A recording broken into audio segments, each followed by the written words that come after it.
Let's welcome our guest, man. Ladies and gentlemen, we're on the 49ers Spotlight, and my biggest guest today is Johnny Dale's Football Academy, man. Let's welcome Johnny Dale. How's it going, man? It's been a long time coming. I know it's been a hot minute since we were able to connect. Oh, yeah, it's been a while. If I remember correctly, it was on Jack Hammer's live stream, if I'm correct. I do think that was the last time. Yeah, it was the pre-draft live stream with Jack. That was a good time. Yeah, that was a good take, and I'm still sticking with what I said on that take, so we'll get to that later. But speaking of what's been going on with Johnny Dale, man, where can all the audience find your channel?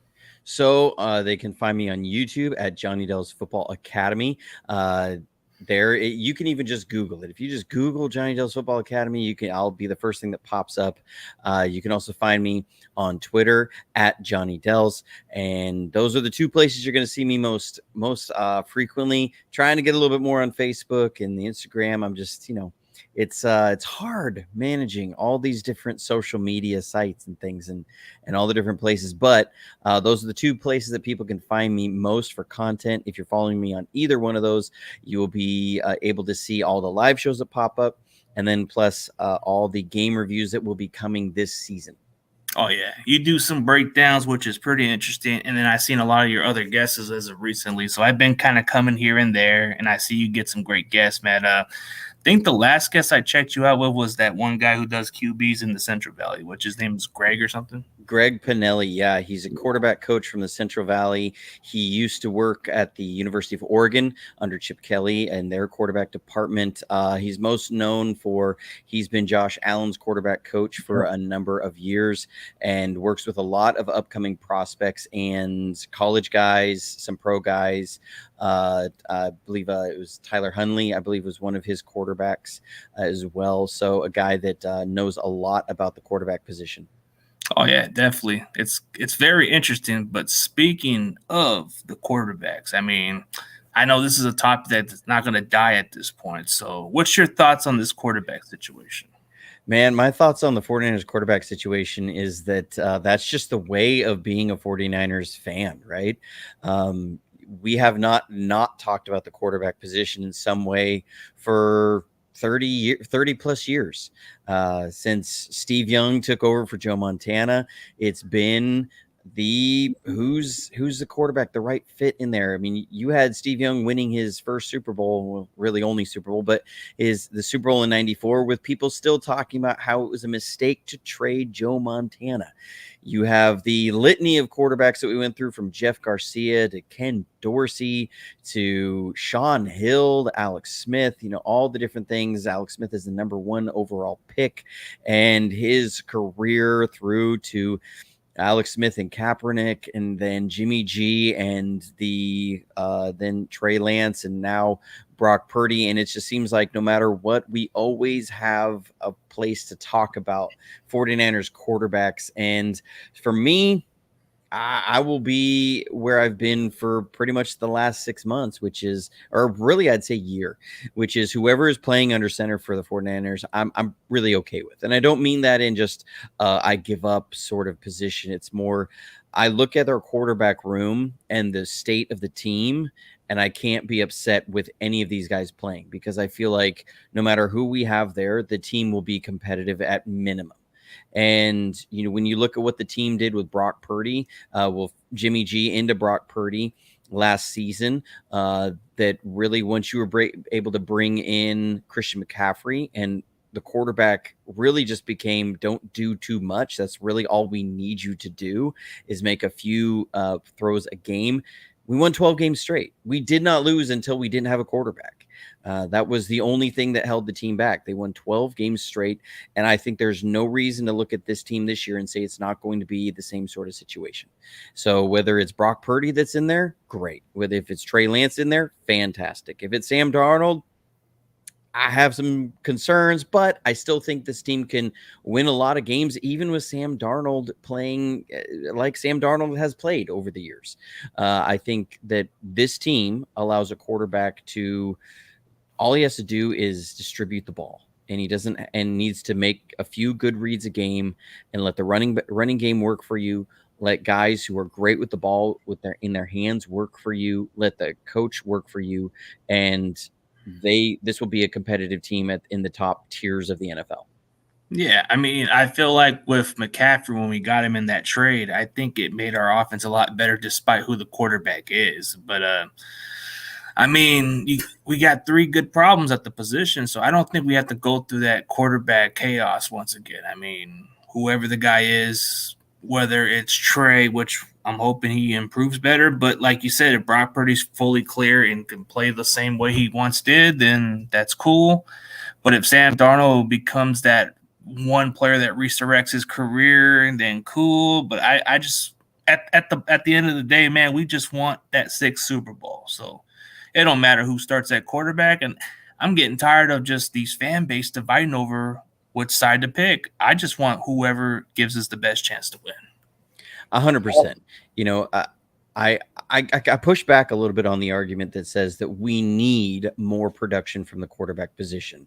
What we really need is to have a healthy quarterback. That's what we really need. If you look at the last 2 years, the thing that has not prevented the 49ers from moving on to the Super Bowl and having a good chance at winning the Super Bowl hasn't been lack of production from the quarterback position. It's been lack of a player at the quarterback position that is healthy. You have 2021 Jimmy Garoppolo's held together by duct tape. I mean, he's got his thumb strapped up, his shoulder was strapped up. He had to have surgery on it. He was not anywhere close to healthy in that at the end of the season. Trey Lance was dealing with, as we found out later, he was dealing with injuries at the same time with the broken finger and some knee issues that were lingering throughout that time of the year. And then last year, you have obviously Trey Lance is out, Jimmy Garoppolo is out, Brock Purdy goes out, all to serious injuries. And then our fourth guy gets a concussion, and you don't finish the game with a healthy quarterback. When you look at how the team did the last 12 games since having Christian McCaffrey, they're averaging something like 32 points a game, which was top in the NFL over that time stretch. I mean, literally no other offense in the NFL over the last 12 weeks of the season was putting up more points than the 49ers. You don't need more production from your quarterback. You're already the top producing offense in the NFL. So you don't need more production from the quarterback. What you need is your quarterback not to force things, is not to try and be more productive. You just need your quarterback to operate it as it's going, and you're going to be just fine. You got the best defense in the NFL. You got maybe the best running game most diverse running game in the NFL. Let those things work for you. You got a Christian McCaffrey who you can sit there and dump it off to him at 2 yards all day long, and he's going to get you 6 and 7. And you're going to sit there and just have first down all the way down the field. You don't need to force anything. It's just you have the players, you have the ability to go far. It's just, you need to stay healthy. I feel like that's been what we've been saying about this team for years. I mean, going back to the last year, the Harbaugh regime of every year it would come in and we go, if we can stay healthy, if we have a healthy this guy and a healthy that guy and a healthy this guy and a healthy that guy, then we have a chance. We're looking great. It's been that conversation every season. And it's always, if we had a guy healthy in this game, if we had a guy healthy at that point, then we would have been fine. But that's what's just got to happen with this team. I don't know what the solution is to that. I wish there was an easy solution. I wish it was, we do this. I know they tried to clean house with the leadership in the strength and conditioning team, but that hasn't seemed to move the needle as far as injuries. We're still experiencing near the top of the league in injuries each year. So, I don't know. It's frustrating. It's frustrating as fans to get to that point. And I think people look for a solution that isn't just hoping for better luck. Yeah, I mean, the injuries have been the biggest concern under the Shanahan era. I mean, you can go on with all these injuries. Like in the beginning of his first 2 seasons, it was nothing but some injuries. But then you go on 2020, we had the most significant of injuries. Even at 2019, there was some concern injuries where it did impact our season a little bit. Like you think about it, DJ Jones, if he was healthy, I think we would have stopped the run against Kansas City. I think Damian Williams wouldn't have got a big field day out of that if it wasn't for DJ Jones out of that situation. I mean, it's always been that injury. It's always been the next man up. And I feel like if we have the great depth and great quality players to step in, we should be able to overcome it. But the problem is the injuries just keep staggering and staggering. So that's kind of like the quarterback injuries. You would figure, okay, we lost our starting quarterback for the season. Oh, we just lost our backup for the season. Then we're on to the third quarterback. It should be our season's over, right? He looks good, and then NFC Championship, luck just wasn't in our favor, and he got hurt. So, Absolutely. I mean, you can even go back to 2018. When you look at 2018, you go into the season, and Malcolm Smith, I believe it was that year that they had signed him as a big time signing, and he didn't. He ended up getting injured, and then they ended up moving on from him. Maybe that was, and that was 2018. And then 2019 was when we signed Quan Alexander, and then he was injured most of the year. He was a big money signing. And something like 14 million a year was what we signed him for. And D Ford he wasn't quite like he was. And D Ford, once he went down near the end of the season, he just wasn't the same once he came back. You had, like you said, DJ Jones. I remember one thing that's often overlooked from that 2019 Super Bowl was everybody talks about the 3rd and 15 that we gave up, and Bosa was held and all this stuff. Okay, but later on in that drive, we had Kansas City at a 3rd and 10 from, I believe it was our 13-yard line, and Tarvarius Moore was in the game because I think it was Jaquaski Tart had gotten dinged up like he normally would be, and he would miss at least a quarter or something here and there, and he stepped out, and Tarvarius Moore was in. He was in man coverage on Travis Kelce and got a pass interference call in the end zone on 3rd and 10. And so that was at the point of the game where if Kansas City kicks a field goal, the game's tied, and the ebb and flow of the game is very different. Instead, he gets the pass interference. They get the ball at the 1. They get in for the touchdown right after that, and they're up 24-20, and we never sniff the lead again. That was a big play in the game because you have a backup player in the game during that time. It's often forgot about. Weston Richburg, our center, was gone. He had tore his patellar tendon. I believe it was back in the Saints game of that year. Yeah, Ben Garland was our backup center, and he was the one that did okay. He did okay, but the offensive line, if you look down at the last quarter of the game, we had a bunch of blown blocking assignments. And in Shanahan's system, that's up to the center.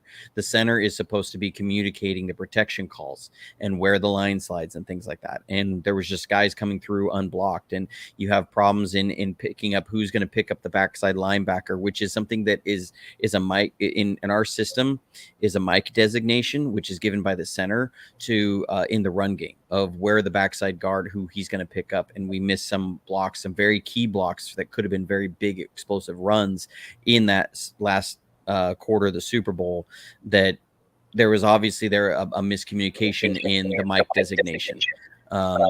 And that really affects the run game.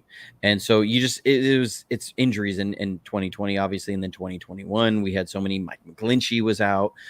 You had, I forget the name of the right tackle that was playing. He was getting bowled over the entire playoffs. He was just getting manhandled. Are you Tom Compton?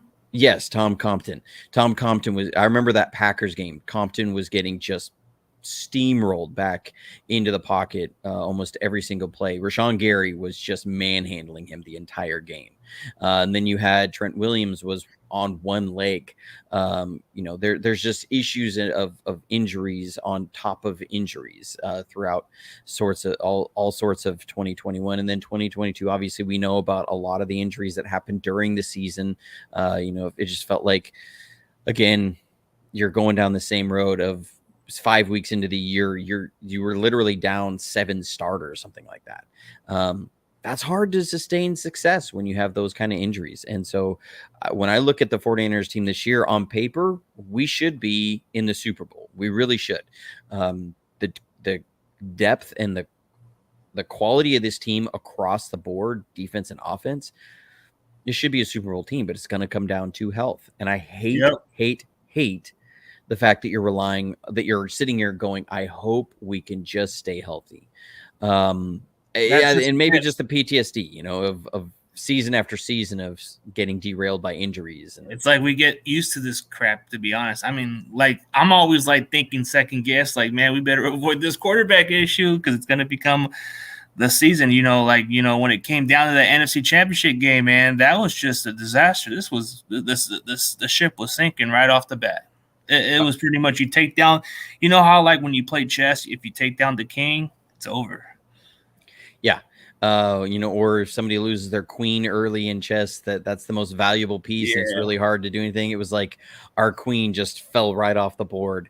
I'm not calling Brock Purdy a queen, but anyways, just in that piece, the way you're saying the piece, it makes sense. Yes. But I feel like this upcoming season, it's going to be a little challenging. Our schedule is going to be a little tougher than last year. There's going to be some primetime games. There's the one game that everybody wants to mark their calendar on is the Philadelphia Eagles on a week 13 or 12 game, I believe. So that's a game we want to write down.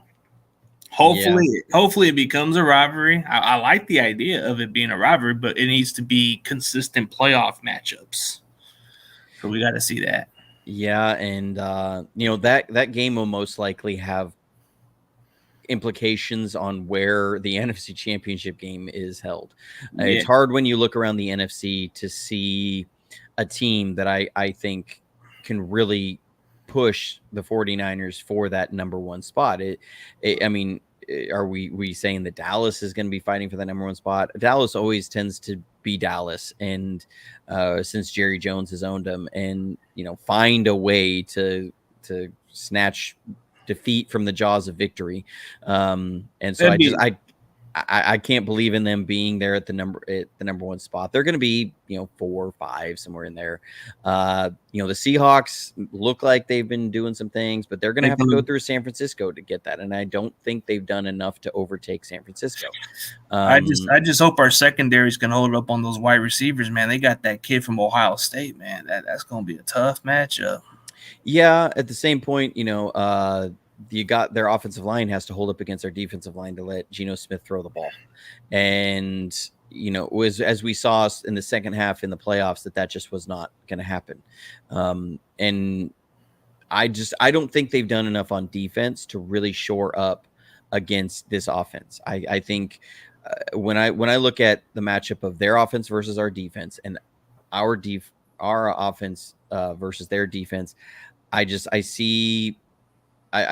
see it as close enough. I see that they're still in my opinion, about a 10-point behind on that matchup. That's just me. Like in the NFC, as far as the NFC West, I just think Seattle would probably be the only one we can deal with. But as far as like the Rams, not so much. You got Arizona, not so much. But Seattle, let's not pretend they're not improving. I know their defense is probably going to get a little better, but I still think we're probably going to still exploit them a little bit. I think you're right about the point differential, but I think they improved a little bit. They add a lot of some key pieces. Like their run defense was really bad. Their secondary was so bad, they gave up a lot of big plays, and that's why Brock Purdy had one of his best playoff performances, because he was able to exploit that Seattle secondary. Absolutely.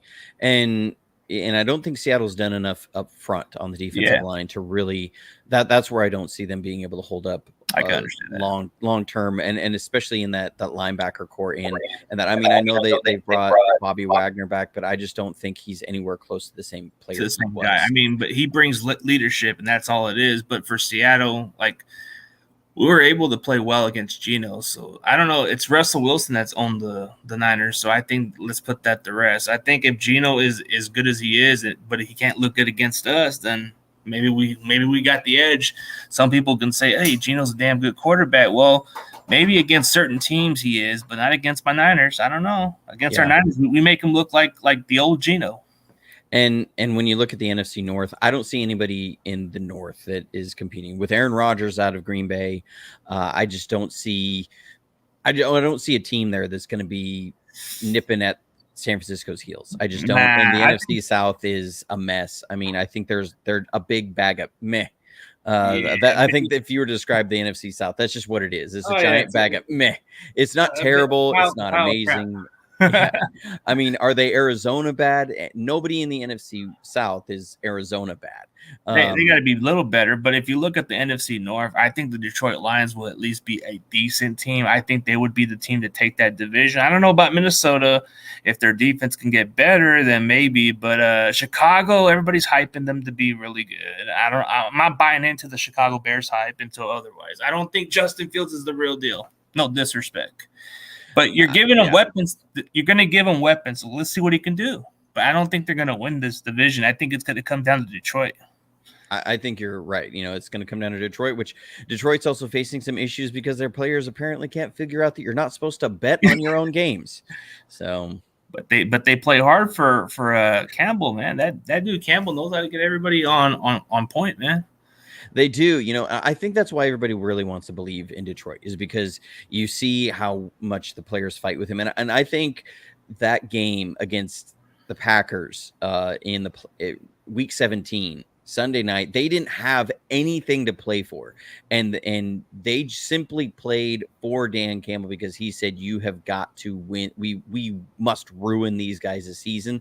And the heart that team played, and they literally broke the Packers. I mean, the Packers were melting down in that game under the strain of just the toughness of Detroit. And that seems like they have followed Dan Campbell. So, they're a team that I think a lot of people want to believe in for that. I just don't think they have the talent. I just don't think they do. It's hard to look around the NFC and see anybody other than the Eagles who are anywhere close to on par with the 49ers as far as talent. Now, Dallas, you can make an argument there, but again, Dallas tends to Dallas. And I can't believe in them. Yeah, and like only the Eagles seem like the only threat to us. But if you look at the rest of the teams, like you just said, if you give us the Bears in the playoffs, I think we'll probably dominate them. Detroit, they probably give us a damn decent game, but we'll probably come up on top.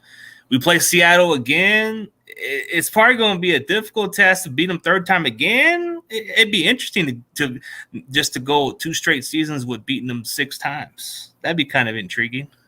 Yeah, of course, the Rams did that to us in 2001, 2002, when we had the last bit of the good 49ers teams. When you had Jeff Garcia, it was like we would be a strong team, but you just could not beat the greatest show on turf. We just couldn't do it. Marshall Faulk, I just remember it'd be close near the end of the game. You just got to stop the run, and Marshall Faulk would sit there and he would get 1.5 yards when they needed one, and just break the back of the 49ers. I remember it was a game in St. Louis, the 49ers, I think it was week 13 or 14. They really needed to beat the Rams in this game. It was going to determine who was probably number 1 out of the NFC West. And I remember Jeff Ulbrich hitting Marshall Faulk. It was a run off the right side, and he stands him up, but Marshall Faulk just pushed just enough for a first down, and it sealed the game. I remember those Rams teams, just like we couldn't beat them then. And I kind of feel that way with San Francisco and Seattle. I know a lot of us have PTSD from playing, Seattle having our number for so many years. But I feel like that table is turned. And I feel like, I feel like the head and shoulders, it's just, they are an ascending team, really buoyed by a really good draft last year. Yeah. It does remind you of 2012, the 2012 Seahawks, 2013 Seahawks, where that 2012 draft, they got a haul of impact starters out of that 2012 draft. And I feel like, they had that draft last year. It'll depend on how those guys develop, but they're definitely ascending. Got to give them their credit, but I can't stand Pete Carroll, and I don't want he knows what he's doing again. Yeah. He knows what he's doing, bro. And even when Seattle fans were questioning about that move with Russell Wilson, now you look back in time, it was actually a robbery, because they took a lot of the Broncos picks.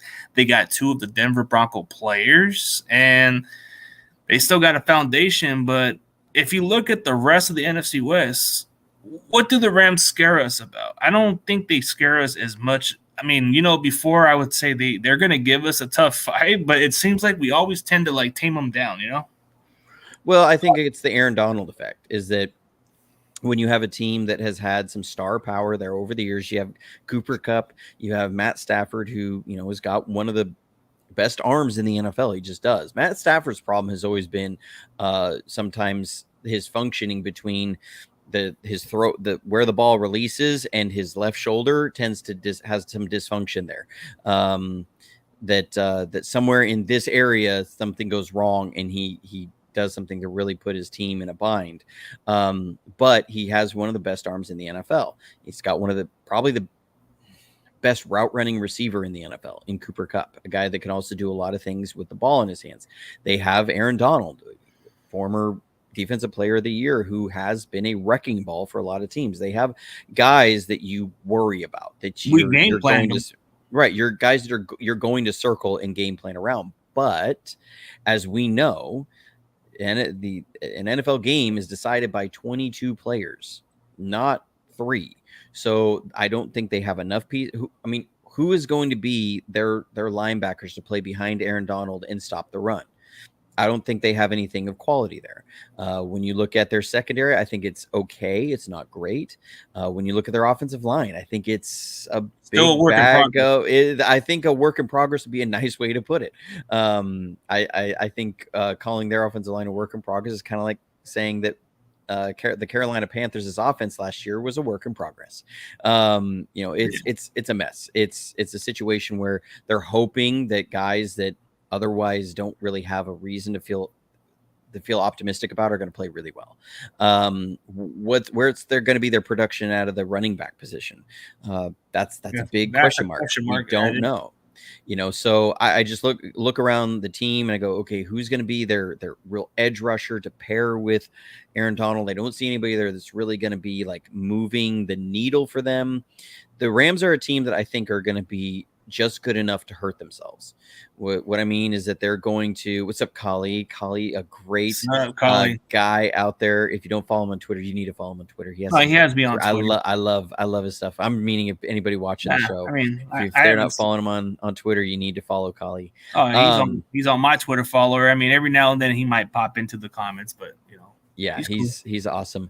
But I think the Rams are like an 8-win team. I really do. And that's in that range. That's at that range where it's a young team now because they got a lot of young players on defense. It's going to take some time to gel. It is. And then the offensive line's still a work in progress. And Stafford, we don't know if he's going to be the same or stay healthy all season because once you get older, your body starts to brittle.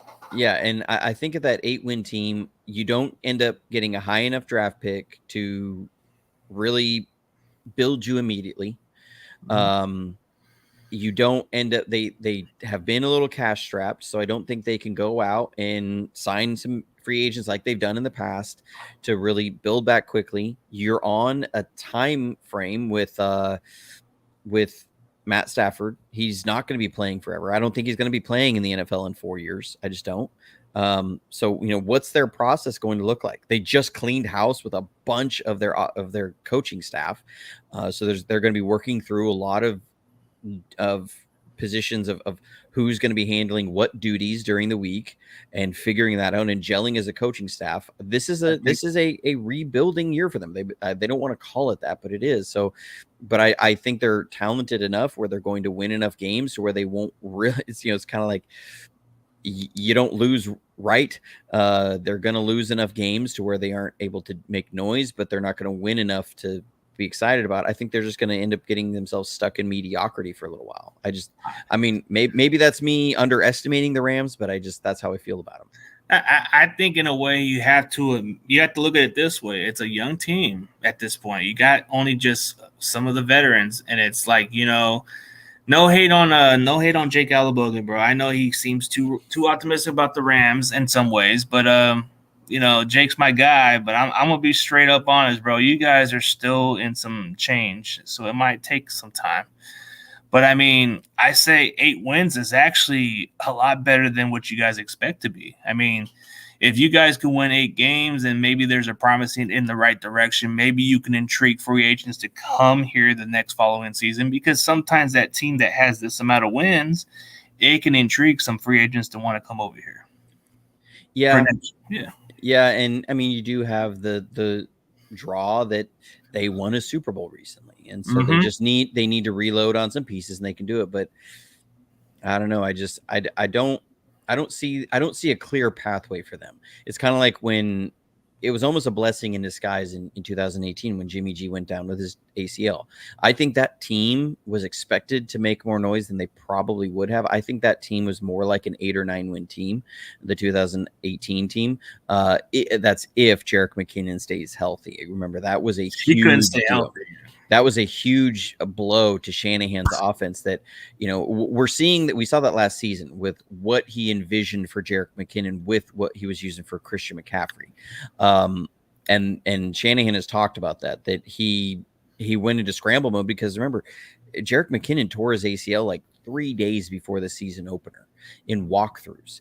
And that completely changed how they were planning to do the offense. Yeah. But I think that team, if it had been able to go, would have been a team that, if you don't have Jimmy G's 2018 ACL, you don't have Nick Bosa.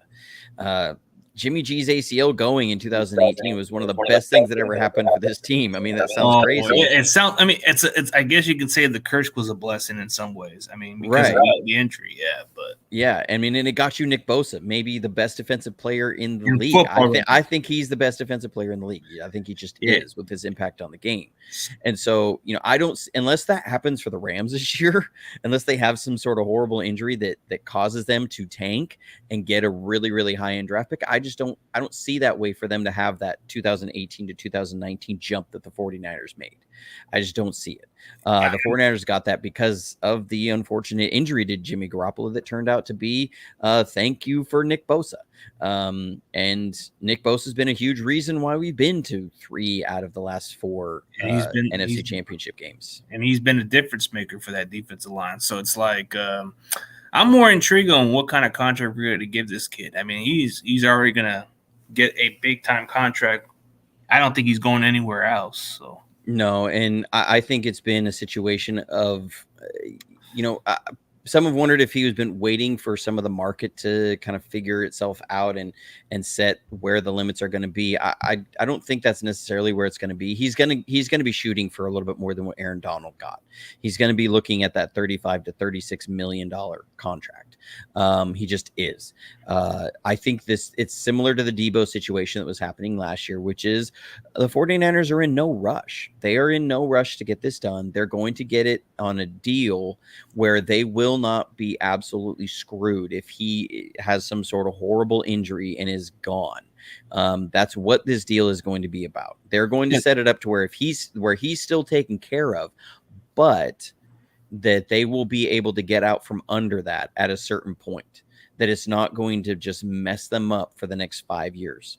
They're not going to do that. And I think that's where things are going to be ironed out. You're going to have some wiggle, and they're in no hurry. And I think everybody understands that that's how they function. Then they operate with these sorts of deals. They're in no hurry to get it done. They're going to get it done when it gets done. And it's going to happen. There's no one way or the other. There's no way you let Nick Bosa hit the free agent market. It would be the dumbest move. Yeah. And he's going to, he's going to reset the defensive, market line play market. He's going to be the number one, the highest paid defensive player in the league. He's just going to be. Yeah, and he was defensive player of the year, and he's been everything then some. I mean, if we don't pay him, then that would be dumb on our part. But I expect us to get at least a deal, like you said, financially, where it's good on his side and our side, and we don't have to worry about what happens. I mean, before training camp, this is where they usually get a deal done. And I haven't heard much about the contract details yet. So maybe we'll get something before the preseason or maybe during the season. We'll see. Or hopefully before training camp. Yeah, I honestly wouldn't be surprised if it's 2 weeks into training camp. Just from the perspective that they want to see if after 2 weeks of training camp, are they going to have some sort of major injury that they're going to have to try and reach out and either make a trade or sign somebody off the street that is going to cost a sizable portion of what they have left in cap this year, so that they know, because they're going to cross the threshold where after this point, it doesn't make sense to try and bring in, this guy or that guy. You just go with what you have.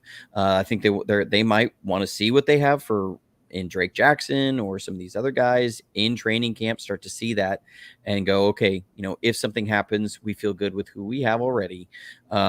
at these different positions, and so we're ready. We're willing to use up $5 million of what we have in this year's cap, for some reason, or so we don't need to, or we're good with where we are. We don't need to then restructure this to free up cap this year to kick more cap down next year for Nick Bosa's contract. I think there's some of that plays in there, is that they're just not in a hurry. They don't want to back themselves into a corner in any situation without actually seeing some snaps, is what I think is going to happen here. Yeah, they want to see what they got with Drake Jackson before they even think about making another move. I mean, there's a couple of players on the market, but I don't think we feel the need to get them right now until the injuries happen or until we're not satisfied with what we've seen from those guys. Then that would be the answer from there. But I feel like with our defensive line depth, it should be a lot better than the previous years. I mean, yes, you can say Ebicom and Medahu were pretty damn solid and decent, but I like the guys we got that are coming off the bench. I feel like those are the guys that have some potential to prove something. Like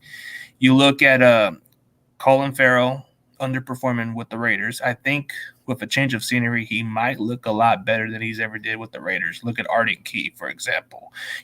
Austin Bryant, if he were to stay healthy, I think if you look at his get-offs, man, he can get a pressure to the quarterback. When he was healthy for a full season, he had 4.5 sacks, I believe. Yeah, and the way the 49ers structure this, they have role players on that defensive line. Yeah. When you look at like Farrell playing that Arden Key, Charles Omenihu role, that's part of a special package that they have to bring in and create mismatches with a great athlete. What makes that so special is that Arden Key and Omenihu were very, very athletic. It wasn't necessarily that they had these amazing pass rush moves from that point. It's that they have the ability, you can put them over a guard and they're going to be able to run twists and stunts and have the athleticism to run around the edge and do things that make it so much harder on the offensive line and make those quarterbacks speed up. And he has that ability, that he's got the quickness, the strength, the speed, the burst, everything that you would want from that role that we'd had Arden Key in and Charles Omenihu. Farrell, to me, he was not brought in to replace Samson Ebicom. Drake Jackson is the guy to replace Samson Ebicom. He was. Farrell is the guy to replace Arden Key and Charles Omenihu in those roles. Notorious, he's saying everybody's sleeping on Kerry Hyder. I think Kerry Hyder is going to be in that Willis role. That was in he was rotation inside rush too. Rotation and defensive end. That was the high effort guy. I mean, Jordan Willis was that guy that would work and fight and high motor guy. When he was in, he would give 100% absolutely every single snap. I think that's where Kerry Hyder is. He's going to be on that rotational defensive line that helps give those guys a breather, that gives a Nick Bosa a breather, that gives Drake Jackson a breather.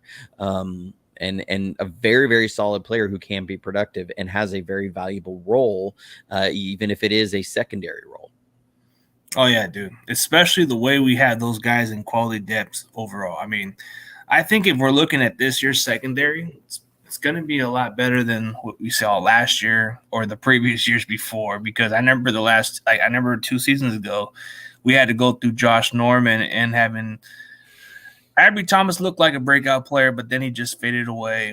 And then this upcoming season last year, we had Diamador broke into his own, and we had a quality depth piece right there. And now this year, it seems like we're adding some promising young talent. We got Isaiah Oliver.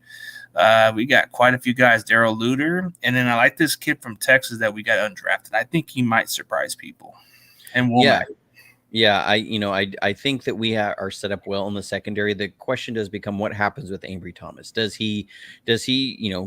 being put on the back burner last season kind of get him to get it in gear and work a little bit harder? It seems like he may have had that Dante Pettis kind of moment where he came on at the end of the season 1 year and then comes back and is suddenly not looking like the same player. It didn't seem that he really pushed into it and leaned into it and took advantage, and some other players passed him up. Diamador Lenore played fantastic down the stretch last season. I mean, really good football. He was, and I think some of it was just him being able to be in that position, have the ability to learn and be able to go. The only question I have about this defense this year is that you're going to see a shift from D'Amico Ryans to Steve Wilkes on the how much zone we play. We're going to play less zone than we have. D'Amico Mostly man. Ryans, yeah, D'Amico Ryans ran more zone than any other defensive coordinator in the league. We ran more zone coverage than any other team in the league. Steve Wilkes was not anywhere. He was around middle of the pack. He wasn't a real high man coverage guy. He wasn't a super, super high zone coverage guy every time. You're going to see more man coverage. That was an area that we did struggle with. I think that led to some of the reasons why we played zone so much, is that we struggled sometimes in man coverage. So is that something that we're going to see transform on the team this year? I don't know. I think that was one reason Darrell Luter was picked. He's if you look at his profile, I saw him at the Senior Bowl. He was a very much a man coverage guy. Where he shined was because he's a long dude. He's got long arms, long legs, lanky, tall. He's on the outside. When he matched up on receivers, he was very physically imposing. His length reminded you of a Richard Sherman. He's not as thick as a Richard Sherman, but his length really reminded you of that, and his ability to play bump and run, press, physical coverage was impressive. Where he did struggle with a little bit is in some of his zone drops, in where his hips are and his feet in zone drops. That's something you can learn, but that's a question of how does that go. And obviously now he's starting on the he's starting camp on the PUP list. So, you know, what happens with him, but I think he was brought on as a Steve Wilkes pick, as a man coverage guy. Isaiah Oliver is also in that. He's more of a man coverage slot guy than we've had necessarily last year with Jimmy Ward. So, you know, how does that affect Diamador Lenore and Charvarius Ward? Now, Charvarius Ward was very used to that with Kansas City. They played a lot more man than we did. So I think that fits in there just fine with him. I think our linebackers are perfectly capable of covering anybody in man coverage. So, you know, it'll be a little interesting. Yeah, it'd be interesting with Lenore. I feel like Lenore should be able to adjust to it because he already made some strides late in the season. So he should be able to he's already doing a lot of extra training. So that means he's willing to work on that area. So, I mean, yeah, and the interesting part is, I mean, I can see some receipts on certain players, but I think a lot of other content creators are probably writing off on Lenore and saying he was only there because of the injury to Emmanuel Mosley. But I'll tell you this, I think he's going to be one of those top 5 players that you'd be surprised probably have a really breakout season because he's going to be the most target cornerback. He's going to have some opportunities to get some interceptions here and there. So I think it's pretty obvious that it wouldn't be my dark horse like last year, but it would be an obvious choice that he would be a breakout player. Like if he's not a top 5, then I don't know what is, you know. But shout out to his sister Kamisha Monica because I promised to put in a report for her brother, and I say, you know what, he's gonna do good. He is, and I think it's a little lazy, just on my perspective, to just sit there and say that Demo isn't gonna. It was only in there because of Emmanuel Mosley. Okay, yes, he was hurt, but that didn't mean that Demo came in and played poorly or didn't play up to the standard that would be expected there. I think Diamador Lenore played as good as you can expect from a corner in this league. He really was really on point with everything that he was asked to do, and so. Yeah, I don't think it's a situation where you just go, oh, well, you know, he only had to do this or he only had to do that or he was helped by this or he was helped by that. Now, he was a solid player. There's zero reason that I have from anything that I've seen that says that he would take a step back this year. And in anything, his jump from year 1 to year 2 was just phenomenal. There was a reason why they were believing in him early in the season in 2021. Yeah, even as a 5th round pick. So, yeah, and he outperformed Avery Thomas at this point. So I think he's already earned the right to be the starter. So interesting question since we're gonna debate about Kyle Juszczyk. I guess Johnny, do we pick up the option for Kyle Juszczyk? That's his guy next year. Absolutely. So when you look at Kyle Juszczyk and you look at the way that the 49ers have and Kyle Shanahan has built this offense, absolutely. Kyle Juszczyk does so many things in the run game, in the pass game, that you just can't plug another player in. You aren't going to bring in a Ross Dwelly and be able to do the things that you can do with Kyle Juszczyk. You're talking about the ultimate Swiss Army knife. That the advantage. So not to get too far in the weeds here, but the advantage that you have with Kyle Juszczyk, that you can line him up almost anywhere, and Anywhere around. you can end up presenting a 3-man, 4-man surface on either side of the ball, and that post snap you can end up with a 4 or 5-man blocking surface to eat to the opposite side because of the athleticism of Kyle Juszczyk. People don't fully understand how difficult and how tough that is for a defense to try and account for. They have certain responsibilities for gap coverage. And when you can bring extra blockers around and you can bring a 5-man surface where they were expecting a 4-man, that means the safeties are sitting there having to react on the fly.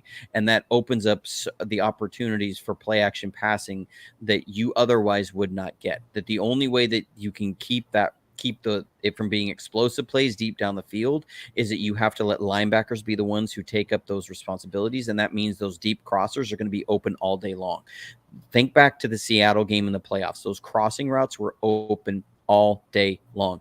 A huge reason for that was because of the effect of Kyle Juszczyk and where they were able to line him up, and the ability then that they could change where he would line up anywhere. And I don't see another player in this league that allows you to do that. And so when you look at percentage of the cap that is used even on a fullback, the advantage it gives you on offense is worth that kind of a cap hit. It's worth that kind of a cap expenditure because he gives you what you would only otherwise be able to get from a specialized maybe third wide receiver or a very high end number 2 tight end or a high end true number 1 like Brown from the Eagles, wide receiver, receiver that's going to change the way that the defense has to play when you step on the field.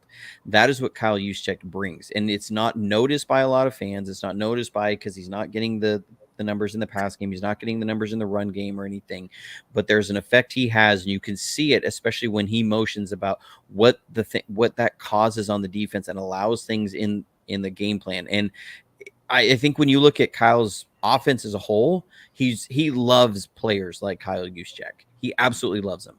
You're looking at Christian McCaffrey. You're looking at Deebo Samuel. You're looking at George Kittle. These are guys that if you looked at them before they get to the 49ers, what are most of them going to be called? Maybe not Christian McCaffrey because he's always been really good, but they're always kind of tweeners, right? They're not really big enough to be this. They're not really fast enough or agile enough to be that. When George Kittle was brought on, he's a blocking tight end, okay blocker, not a real good receiver, not real good with the ball in his hands. But all of a sudden they become this guy in a role that Kyle Shanahan gives them that blossom and become amazing. Deebo Samuel, you're able to put him, he was a guy, he wasn't really the route runner to be a number 1 wide receiver, wasn't really big enough to be a blocking receiver and that kind of thing. All of a sudden now you put him on the 49ers and he's creating all of these mismatch problems. He can be in the backfield. He can be split out in the slot. He can be split out wide. He's creating problems. You have Christian McCaffrey, who can be just as good of a route runner as anybody in this league, and you can also put him in the backfield. And you have Kyle Juszczyk, who can be a great blocker, or you can put him out and he runs routes like a tight end. These are guys that become so hard for defenses to account for. And what defense are you going to play against them? You play zone against these guys, which is what a lot of teams have done, and Kyle Shanahan is going to pick you apart. He is going to dismantle your zone defense and break your coverage rules. You try and play man against him, now all of a sudden we're going to put Deebo in the backfield, and we're going to make your cornerback play in the box against the run. Yeah. And so, I mean, it just creates so many problems. And Kyle Juszczyk creates that. Deebo Samuel creates that. And so it doesn't make sense cap-wise. Absolutely it does because of the impact it has. I don't think you can spend that same money in another place and have the same sort of advantage. And plus, he allows you to force defenses to play left-handed. They're all going to be playing against spread offenses, right? That's where most teams are. They're spreading the ball out. They're spreading the field out. They're opening up these passing games. Now you have the 49ers who say, we're going to, you know what? Everybody's running 11 personnel, which is 1 running back, 1 tight end, 3 wide receivers, we're going to come out and we're going to run over 45% of the time in 21 personnel, 2 backs and 1 wide receiver. Teams aren't built to play against that anymore. With that much weapons, it's hard to game plan. And like you said, Shanahan knows how to manipulate more. Like, especially when you said against the zone, we find ways to torture that. Like you said, Debo is just another weapon. I mean, Christian McCaffrey, you look at his skill set. This guy is like a damn slot receiver playing just running back. This man, he's shifty. He's tough to tackle. Like in any other offense, with any other quarterback, like the one we have, I mean, you could just throw a short pass at Debo, and Debo can make that 5-yard into like 80 yards, just like that Bears game. Absolutely. I mean, you saw it on the team that, and I know people are like, I want to see Trey Lance play with this, and I want to see Trey Lance get these opportunities. Oh, that's fine. I have no problem with wanting to see Trey Lance do that. My thing is, I think we're putting too much on the quarterback there, because when you look at once Christian McCaffrey came, okay, yeah, we got blown out by the Chiefs after Christian McCaffrey had been there for 2 days. From that point on, we won 12 straight games, scoring over 30 points a game. The offense took a darn near 10-point per game jump with Christian McCaffrey. It wasn't just quarterback play, okay? Now, some of that was when you look at once Jimmy G went down, the defense started playing. They started getting a lot more turnovers than they were earlier. The defense really picked up their play after Jimmy went down. I don't know if that was just them gelling as the season went, or if it was a situation where they kind of looked around and said, we're on our 3rd string quarterback. We've got, this is now on us. And then Brock Purdy surprised everybody. But when I don't see a huge jump in production from the quarterback position when Jimmy G went down to Brock Purdy. I just don't. I think it's easy on some cases that, yes, Brock Purdy had more escapability. Jimmy G made some plays that Brock Purdy otherwise wouldn't have made, just as far as efficiency standpoint. But in the end, I don't think that was the big difference maker. It was Christian McCaffrey. I mean, Christian McCaffrey creates so many problems. And you look at the 49ers run game before Christian McCaffrey came on was ranked something like 23rd or 24th in the league. We were very poor in the run game before he came on, because again, Elijah Mitchell couldn't stay healthy. So we did not have a number 1 running back. We were doing this with Jeff Wilson and sometimes Ty Davis Price and things. And then once Christian McCaffrey came on, he brought that run game back, which is so important to this offense. It is the building block of the offense. Once Christian McCaffrey came back, the run game started going. And then he also brought that element of, well, they can drop back in zone and cover everything. And you just dump it off to Christian McCaffrey. He's going to get you 6 yards. And so guess what? Yeah. So on 2nd and 8, you can dump it off to Christian McCaffrey, and you're going to be 3rd and 2, 3rd and 1. And so your quarterbacks aren't sitting there on 2nd and 8 saying, I got to complete a 9-yard pass. I got to complete an 18-yard pass. They're not thinking that anymore. They're thinking, if worse comes to worse, I just got to complete a 2-yard pass. And we're set up for a very makeable 3rd down. And that's what you saw with the team. And they were putting up massive points, so I was so excited when we traded for Christian McCaffrey. I was surprised. I don't know if I ever was more excited for any trade other than when that happened. Like I literally, I remember sitting there watching it Thursday Night Football, and it goes down. I immediately, I had the game going on in the background. I immediately put on Christian McCaffrey tape and was watching his film. And I stayed up to like 2 a.m. that night watching Christian McCaffrey film, because I was that excited, and to see what he could do and looking at the things that he was able to bring to an offense. And I was more excited at 2 a.m. I barely slept that night. I was more excited at 2 a.m. than I was even when I found out we drafted him. It was awesome. Oh, dude, the crazy part about finding out about that trade, man, I just didn't think it was going to happen. And I didn't think the front office was willing to do this type of move. And then when it came to surprise, we were linked towards that rumor for that time being, and it just turned out to be the actual facts that we made that shit. We just got this guy. This is going to be a different offense. Absolutely. I remember I tweeted at John Chapman about it, because the rumors came out that the Panthers were going to be undergoing a fire sale after we blew him out. And I tweeted John Chapman. I was like, who's a great content creator, by the way. If you don't follow John Chapman, you're under a rock somewhere. He's awesome. I tweeted him that I was like, we need to go get Christian McCaffrey. And he was like, I just don't like, he was like, I think it's a good idea. I just don't see it happening. But I was sitting there, I was You feel the pounding the same way. table for Christian McCaffrey for like 2.5 weeks. I'm like, this dude will, and I kept telling me, like, this dude will transform This this offense offense. will. Like, you will see a jump in this offense like you have never seen. And then it was one of those that it happened, and then everybody got distracted by quarterback talk, and I was sitting back there like, I don't care about the quarterback talk right now. Like, that's cool that's going on, but of like what the performances happening at the quarterback position with Brock Purdy, but Christian McCaffrey has been the man. He's a dude. Like, He's the he is catalyst of the offense. he is the guy. Like, this is awesome. So the big thing again, it's going to come down to, please, for the love of God, stay healthy. Yeah, McCaffrey can't stay healthy, so that might be the question mark. But we got Elijah Mitchell who can't stay healthy. But here's a breakout player that might just catch people's attention. And I'm going to say this, man, Jordan Mason. I think Mason may be the guy that might even come off the radar. I think I've really liked what I've heard about him this offseason. Seems like I think he's accepting the challenge, is what it sounds like. Everything that I've heard he's working on to be that kind of player, to be a Christian McCaffrey type player. That because the hard part, and Shanahan talked about this, and I can almost guarantee you, as far as everything we've heard from players, that he has been straight up with Ty Davis Price and Jordan Mason on this, is you want to see the field, you have to bring value like Christian McCaffrey. You just have to. It doesn't have to be on the same level, but you have to bring that kind of value. And what do I mean by that? A matchup problem is that you're not just a danger in the backfield to run the ball. You have to be a danger in how you're going to pick up blitzes, in how you're going to be out of the backfield as a receiver.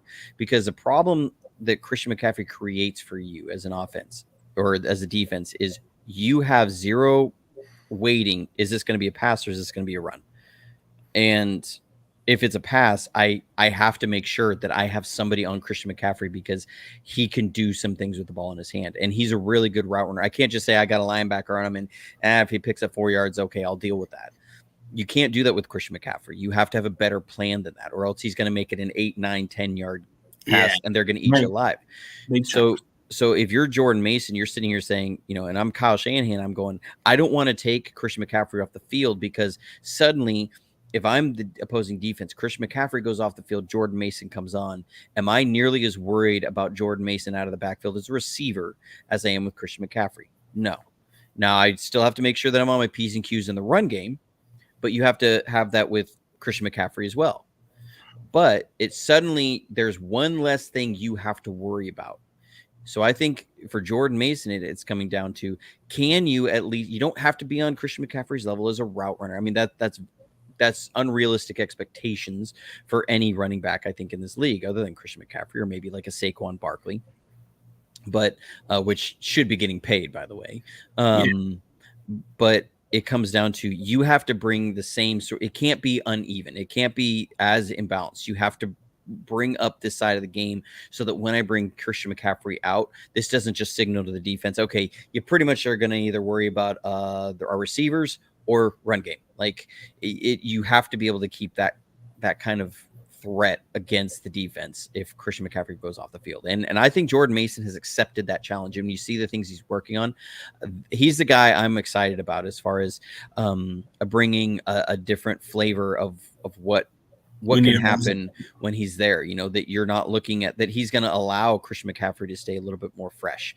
Maybe Elijah Mitchell, it pushes him, he's going to be a guy that says, I've got to maybe even take care of myself a little bit more when I got the ball in my hands, of, be on the lookout for guys coming in, because Elijah Mitchell's a tough running guy and people know that. And you hit him high and they've got this on tape. You hit him high, he's going to get a couple extra yards. Teams are going to be going low against him. They just are. They're going to try and cut those legs down. And so, maybe he looks at that and says, maybe I need to change the way I'm protecting myself when I'm carrying the ball, and so that he can stay healthy. Because if I don't, then this guy might, if he touches the field, I may never touch it again for the 49ers. So, is Jordan Mason going to push guys? And he has that home run ability. He looks like he can be he looks like he can be an every down back from the looks of it. I mean, TDP. I mean, if he can turn it around, we got this guy as a third round draft pick. This seems like a similar situation to what happened with Trey Sermon. I don't know, man. It seems like when we draft early on these running backs, they don't tend to pan out. So It's those darn third round running backs. I don't know why. But TDP, he's a physical type back. He looks like that type of running back that likes contact, and he played at a really good program, which is LSU. They produced some pretty damn good backs, but he seems like the victim of these type of third round pick running backs we got. Yeah, and it seems like the 49ers learned their lesson this year, and they went out and got a kicker in the third round. So let's hope that we all saw that coming, right? Yeah, at least the kicker's going to play. I mean, that's the positive side. And at least we got two good tight ends now to back up Kittle. But it's like, what's your thoughts on Cameron Latu? I haven't heard your thoughts on him because I kind of I went on a show with John Chapman and Wayne Breezy. We did after the draft, and because John was not a big fan of Cameron Latu, and Wayne he was pretty unhappy with the pick, and I loved it. I love the Cameron Latu pick. So what's your thoughts on Cameron Latu? Well, Latu is still he's still considered raw. He's still learning the position. I mean, when you watched him play at Alabama, he got better throughout the season. But as far as he seems like he'll be better as a blocker part of this upcoming season. And I think as far as him being a guy who can catch the ball and break tackles, but he's not going to give you that type of breakaway speed that's game changing. But I think you can get yourself a solid tight end that would be somebody that can step in. But realistically, was I excited about this pick like most of the Niner fans? I was kind of like, it can't be any worse than what we got right now at tight end. So it wasn't like I didn't dislike the pick. I just said at least it's not Ross Dwelly and those other guys we're trying to bring back. We got to give them some competition. So I was more on the Braden Willis tray, if I'm being real. But Latu seems raw. He seems like he'll get better. He's a big tight end. He just looks like the guy that would break some tackles too.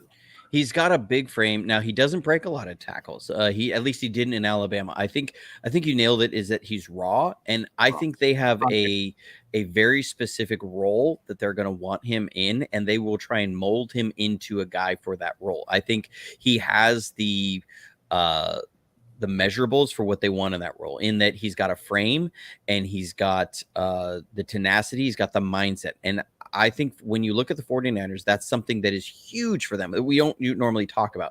They love players who have a certain mindset and approach to the game. These are things that, again, we don't talk about because we don't know exactly what they're asking them in these interviews. But when you start looking at the player types and the type of people that they draft, you look at George Kittle, you look at Deebo Samuel, you look at Brandon Ayuk, you look at Spencer Burford, who you're gonna have on which is gonna be awesome. I'm looking forward to second time with him, but I haven't got him. He hasn't got me a time confirmed, but he did say let's do it Friday. But which is awesome.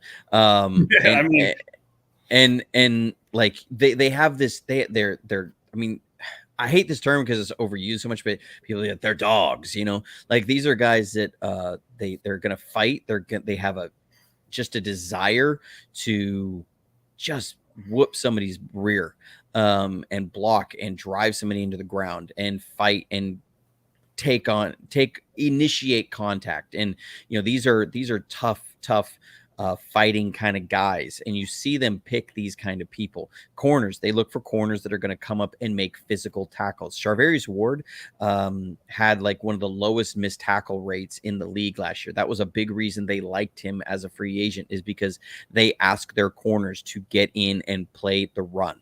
That was one reason Diamador Lenore was doing real. I think that was part of it, of why Ambry Thomas fell off. That was a big reason why Okella Witherspoon fell out of favor over Emmanuel Mosley, is that Emmanuel Mosley was more physical. And because people will look at, you can't factor in the run game with a cornerback. Yes, you can. And the 49ers stop the run. They have to. The way that their philosophy on defense, the corners have to be physical and be willing to get in up there on the run stops. So it's the same thing across the board. And what I like about Cameron Latu is that when you see him, he's not a great blocker as far as technique. His issues right now have been in blocks have been technique problems. He's gets a little too high here, or he doesn't move his feet here. He's raw because he was a defensive end that was transitioned to be a tight end. So he's still learning a lot of the technique of playing that position and blocking, but he loves to try and block, and that's the mindset that they love. He likes the contact. He's not afraid to go get the ball at the highest point. He's got good hands he's a good hands catcher, and he gives you a very big catch radius. And so when I look at him, I really think that he's a redshirt guy this year to take on the Jauan Jennings role as a tight end. I think when you look at how this offense is going, I think they're going to end up letting Jauan Jennings go. I don't see how they can keep him cap-wise. I don't see him coming back. I think they're going to let him go like they did Kendrick Bourne, and then they're going to look at Cameron Latu as that third receiver tight end guy because of the matchups that's going to create. When you look at him as a receiver, he was really good at leveraging his body against man coverage, which is exactly what Jauan Jennings is. When you see Jauan Jennings, he's not a blazer. He's not a guy that's going to run past anybody. He's not a guy that's going to outquick people. He knows how to use leverage with that big frame to create problems on third downs, on 3rd and 5 and short. He's a problem. That when you look at Alabama and how Cameron Latu played, that's a problem there. And so when you look at then the ability that he has, if you look at, okay, he may not be the best blocker, but now imagine you have Cameron Latu there instead of Jauan Jennings. Who do you like blocking more? You like Cameron Latu blocking more because he's a big body. He's a big body tight end, but then again, you're talking about a Jauan Jennings role. I think Braden Willis would be the actual fit. Again, I think it comes down to what the 49ers like as far as that Cameron Latu is a hands receiver. He's he's a natural catcher of the football, and that's something that you usually can't just teach. I remember that was a critique of Vernon Davis when he was coming out of Maryland, that he wasn't a natural hands catcher. He caught a lot of balls with his body and stuff. And that was a problem that we tended to see with Vernon Davis throughout his career, with some drops. And he had a hard time doing that because I remember seeing all the things that he would sit there and work on it with jugs machines, works on it. Some guys just have that ability a little bit more. And I think that's Cameron Latu. I think the potential of Cameron Latu in that role, he's got a higher ceiling. I think that's my opinion on it. Now, right now, I would put him, him and Willis. Willis is up here and Cameron Latu's here. I think a year from now, you could see him make a big jump. Again, I think the 49ers redshirt draft, and that's how I see Cameron Latu falling in there. Just like how we had with Aaron Banks his first year. Exactly. Aaron Banks, Drake Jackson, Talanoa Hufanga, Colton McKivitz. This year's going to be Jair Brown. Yeah, I mean, Jair Brown, like these are redshirt kind of drafts that they do. They tend to pick these guys a year out for positions that they expect to lose. And they'll get ahead. And you look at, Robert Beal, the edge rusher from Georgia. I think he's a development, yeah. I think he's that red shirt for the Farrell role, in that Arden Key Omenahu Farrell role. I think that's what he is. I think he's a red shirt guy for that role. And so, it's again, these redshirt things. Darrell Luter, I think, is a redshirt guy. He is. I think most of them are, except the kicker, but then the wide receiver, that's going to be a tough question with the receiver we drafted from Michigan, man. That kid could be really good. Again, I think he's a redshirt guy over, I'm totally blanking on the guy we picked up from the Steelers. Are you talking about Ray McLeod? Yes, I think he's a redshirt guy over Ray McLeod. Danny Gray is the question mark to me. He's a speedster. He's got to show me this will be an interesting preseason. I'm going to be really looking at his route running, because his route running last year in preseason and in the few appearances we saw him was very poor. People say he didn't get to play because Trey Lance wasn't in there. I don't see it that much. We had Marquise Goodwin on the team, who was one of the fastest human beings on the planet. When we had CJ Beathard and Nick Mullins playing quarterback, and Brian Hoyer, I don't see it as that Kyle Shanahan just brought in Danny Gray because of Trey Lance. Bringing in a speedster like that does allow you to need to block better. The receivers got to be able to block. They got to be able to run some routes, and he couldn't really do either. That's why we didn't see him. Not because Trey Lance wasn't in there, but because he wasn't. It was on Danny Gray. It wasn't on. It was on his progress was. Because right. I think he had to learn how to block and do type of stuff, and that's something he wasn't coachable at the time. But now he's already getting ahead of it, so I think that's going to get better. So I'm excited to see what Danny Gray can do, because all he needs is that one big play, and you can't catch that guy. So we'll see. But yeah, dude, this season's going to be pretty interesting. I think we pretty much covered a lot of basics, bro, but we'll definitely need to catch up sometime. For everybody else, man, tell everybody where they can find your social media platform once again. Again, you can find me. Yep, you can find me on YouTube at Johnny Dell's Football Academy. You can also find me on Twitter at Johnny Dells. And I'm going to give an obligatory Manscaped plug here. If you are ever interested in Manscaped, you can go to manscaped.com and use promo code JD49. You can get 20% off and free shipping. CG, you should check out their new beard hedger, man. They can keep that all trimmed up. It's got one length guard with 20 different lengths. And it's waterproof, so you can take it in the shower, man.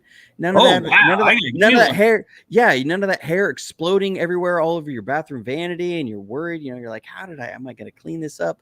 You can take it in the shower, do all your trimming there. That's how I keep my beard well trimmed, is with the beard hedger. It's a fantastic tool. You should check it out.